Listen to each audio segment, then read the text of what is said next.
What if the most confusing and frustrating moments of your life, the ones that make you feel totally powerless, were all part of a hidden script? A script written 100 years ago by a man who saw the future with terrifying clarity. Imagine waking up one day not as yourself, but as a monstrous insect. Your family, the people you support, are now repulsed by you. You can't go to your soul-crushing job. You can't speak. You can't explain the horror you've become. This is the opening of one of Franz Kafka's most famous stories, and it's more than just a weird tale. It's a keyhole into a universe of ideas that are so powerful and so strangely familiar, they have their own word: Kafkaesque. We're about to journey deep into this world. We won't just look at the strange surfaces, we'll explore the profound philosophies underneath about loneliness, power, guilt, and the absurd struggle of being a single human being in a world that often doesn't seem to care. Get ready, because after this, you'll start seeing Kafka everywhere you look, from the workplace to the government, and maybe even in your own mirror. So, who was this man who felt the anxieties of the 21st century before it even began? Franz Kafka was born in Prague in 1883, which was then part of the Austro-Hungarian Empire. This is important because he was a German-speaking Jew in a Czech-speaking city. From the very beginning, he was an outsider. He lived a life that, on paper, seems quite ordinary. He got a doctorate in law and worked a steady job at the Workers' Accident Insurance Institute. Day in and day out, he dealt with the real-life consequences of people being crushed and mangled by the machinery of industrial factories. He saw firsthand how individuals were chewed up by systems they had no control over. This job, which he despised, became a laboratory for his writing. But the biggest influence on his life and work was his father, Hermann Kafka. Hermann was a loud, domineering, and successful businessman who saw his son's quiet, sensitive, artistic nature as a weakness. Kafka lived under the shadow of his father's judgment his entire life. He felt perpetually on trial, always guilty of some unstated crime of not being man enough, not being strong enough. This feeling is splashed all over his work. His characters are constantly seeking approval from a powerful, mysterious, and often cruel authority figure, be it a father, a court, or the masters of a castle. Kafka once wrote a massive 100-page letter to his father, trying to explain his fear and feelings of inadequacy. He never sent it. It's a heartbreaking document that shows this deep, personal pain was the seed for his universal stories about power and guilt. He poured all his anxieties, his failed engagements, his battle with tuberculosis, and his profound loneliness into his writing, which he did secretly at night. He was so unsure of its value that he famously asked his friend Max Brod to burn it all after his death. Brod, in an act that changed literature forever, completely ignored his friend's wishes. This brings us to that famous word, Kafkaesque. We use it to describe that maddening circular logic of modern bureaucracy. It's when you call customer service and get trapped in an endless automated menu, pressing buttons but never reaching a human. It's filling out a 20-page application form online only for the page to crash and delete all your work. It's the experience of being treated like a case number instead of a person. For Kafka, this wasn't just an annoyance, it was the defining feature of the modern world. He saw that we were building huge, complex systems, governments, corporations, legal codes that were supposed to make life more orderly and fair. But in the process, these systems became so big and impersonal that they escaped human control. They started to operate on their own bizarre logic, and the individual human was left feeling completely lost and insignificant. Power was no longer a king on a throne. It was an empty office, a lost file, a rule that nobody remembers writing but everyone has to follow. This feeling of being lost in the system feeds directly into one of his central themes: profound alienation. Alienation is that gut-wrenching sense of being disconnected. Kafka explores it in every possible way. There's alienation from your own body. Look at The Metamorphosis. Gregor Samsa wakes up as a bug. His body is no longer his. It's a prison of carapace and spindly legs. He can't communicate, he can't work, he can't even eat normal food. He becomes alienated from his own species and eventually his own family, who start to see him not as their son, but as a pest to be disposed of. Then there's A Hunger Artist, a story about a man whose entire identity is based on his ability to fast publicly in a cage. But then tastes change, the public loses interest, and he is forgotten. He continues his art, starving himself not for the crowd, but because he could never find a food he liked. He is alienated from society's values, starving to death in obscurity. This is a powerful metaphor for the artist, or for anyone whose passion is deemed useless by the world. Then there's alienation from your work. Kafka knew this feeling well from his insurance job.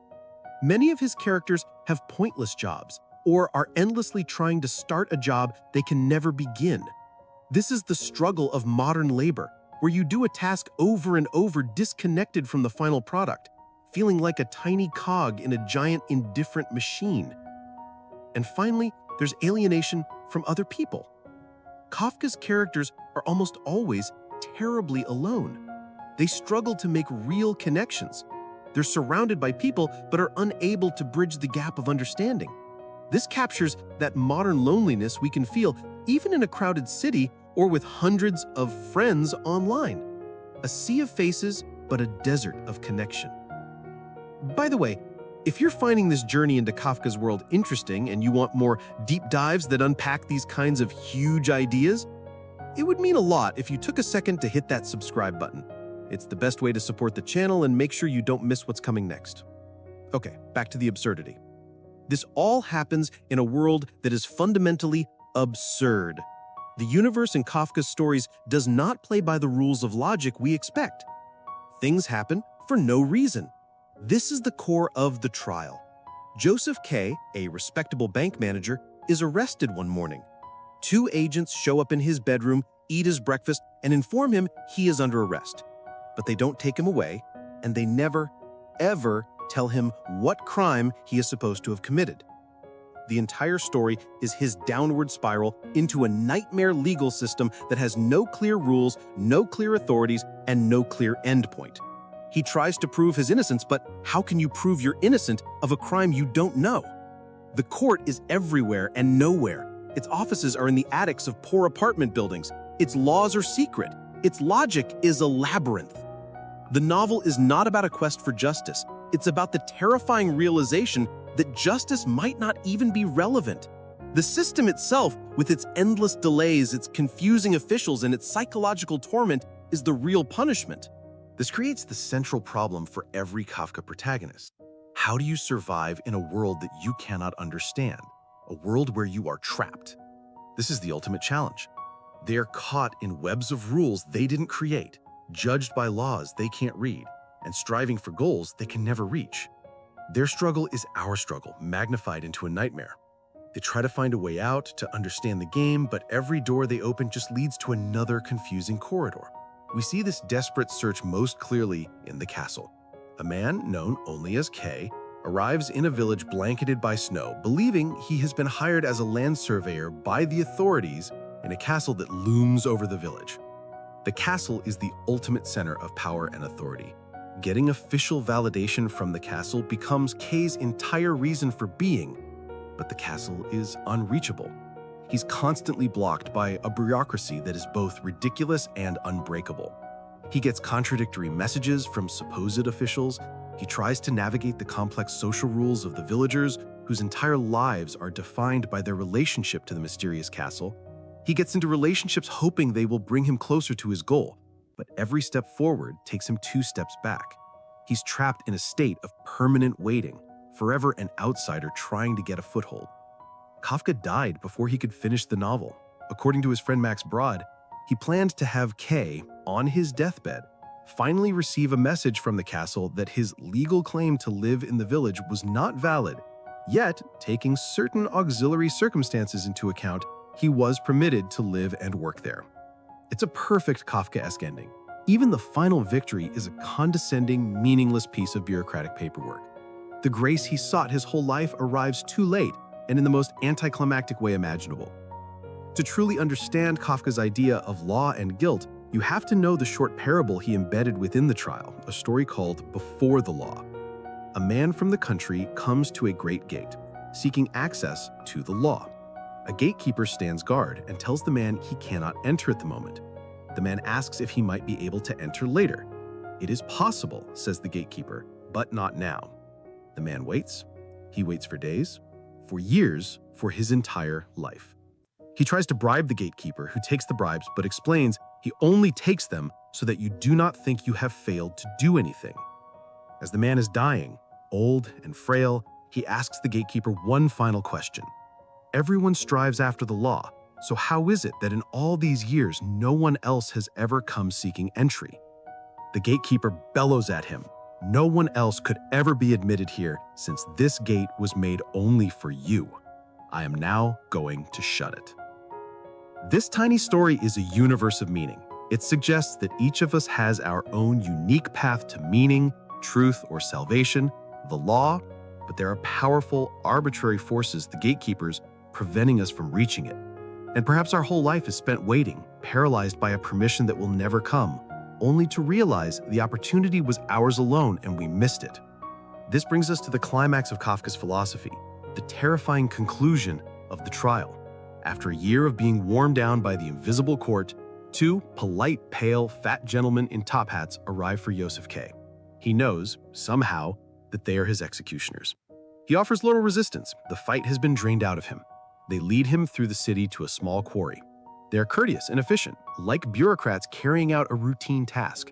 They lay his head on a rock, and as one holds him, the other takes a double-edged butcher's knife and plunges it into his heart, turning it twice. As Joseph K. is dying, his last flicker of consciousness is a glimpse of a window opening in a nearby building. Who was it? A friend? A good person? Where was the judge whom he had never seen? Where was the high court to which he had never penetrated? His final words as the life drains out of him are, "like a dog." He dies with the shame of being disposed of as if he were an animal, without dignity, without reason, without justice. This is the ultimate expression of his philosophy. The individual, after all their striving and confusion, is simply erased by an impersonal, absurd power. His guilt was never established, but his execution was absolute. It's the final brutal checkmate in a game whose rules he never learned. So after this dark journey, what are we left with? It's easy to see Kafka as just a prophet of doom and despair, and in many ways he is. His world is a dark one, filled with alienation, arbitrary power, inescapable guilt, and the absurdity of human existence in a universe that seems to have no built-in meaning. But that's not the full story. By creating these meticulous, detailed nightmares, Kafka gives us the language to describe our own anxieties. He gives us a lens to see the absurdities of the systems we live in. He's not telling us to give up. He's validating that feeling of frustration, that sense that things don't make sense.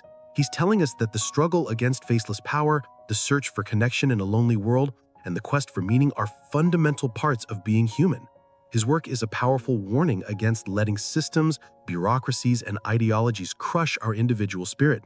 He shows us the nightmare so that we might, just maybe, wake ourselves up. The unsettling feeling he describes is real, but by naming it, by exploring it, we take the first step towards resisting it. We see the cage, and that is a form of freedom in itself.